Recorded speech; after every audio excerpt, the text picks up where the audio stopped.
Bonjour à tous. Orion X s'intéresse cette semaine au traitement d'urgence de l'AVC ischémique.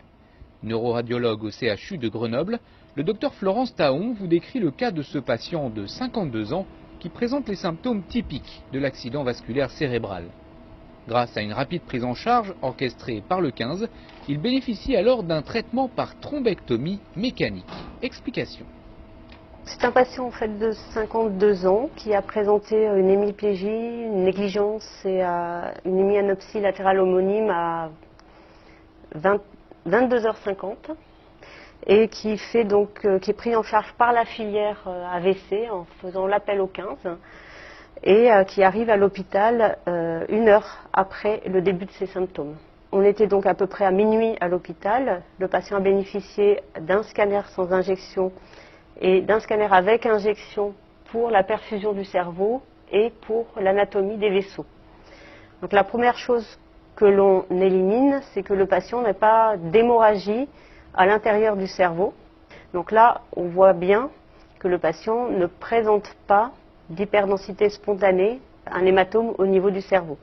Puis on réalise un scanner avec injection qui permet de voir les vaisseaux au niveau du cou. Et là, on voit qu'il y a un stop au niveau de la carotide interne et aussi au niveau intracrânien avec un stop vasculaire au niveau de la sylvienne, de l'artère sylvienne à droite. On le voit également si on fait des reconstructions en 3 dimensions. Et puis ce qui est bénéfique chez ce patient, c'est qu'on voit quand même que le patient est capable de reprendre ses branches à la partie plus haute. Donc on fait une séquence de perfusion qui nous permet de savoir si ce cerveau il est encore viable ou pas, ou s'il est complètement nécrosé.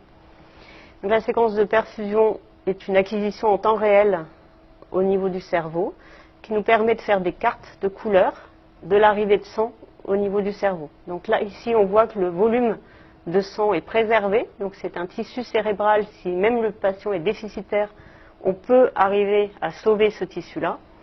Et puis on voit par contre sur certaines cartes que le temps d'arrivée du produit est retardé.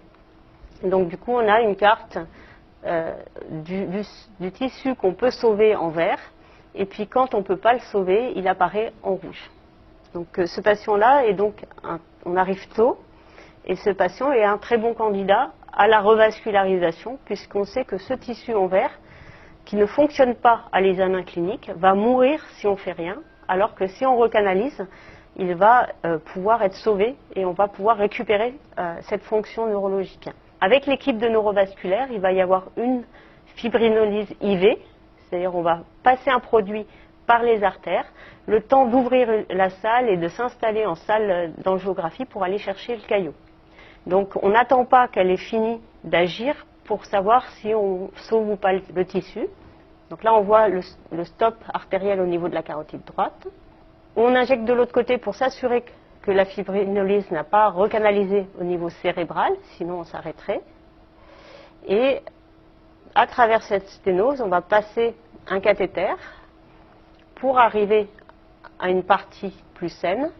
Et on va déployer un petit filet qui s'appelle un stent, que l'on ne va pas laisser en place. On va déployer un petit filet pour attraper le caillot à ce niveau-là. Donc on peut faire 1, 2 ou 3 passages. Et l'objectif, c'est d'avoir une recanalisation de cette artère et le cerveau qui est reperfusé au niveau cérébral sur toute sa partie, ce qui empêchera que l'ischémie s'étende au niveau du territoire, de l'ensemble du territoire sylvien. Ce patient qui était NIHSS à 13, ce qui est relativement important pour la situation, le lendemain est NIHSS à 2, c'est-à-dire qu'il a quasiment plus de symptômes. Et l'IRM qui est réalisé le lendemain voit des petites lésions au niveau cérébral qui sont toutefois très petites par rapport à la lésion qui aurait compris tout le territoire sylvien si on n'avait pas recanalisé l'artère qui était occluse. Et ce patient est donc sortant directement à domicile après ce type de prise en charge. Il n'y a pas de déficit à vie par rapport à cette prise en charge. Alors ça ne marche pas à tous les coups. Hein, on a un bénéfice clinique souvent dans 60% des cas, mais c'est intéressant parce que ça marche beaucoup plus que la thrombolyse IV seule. C'est la fin de cette émission, merci de votre attention et à très vite pour suivre un nouveau numéro d'Orion X.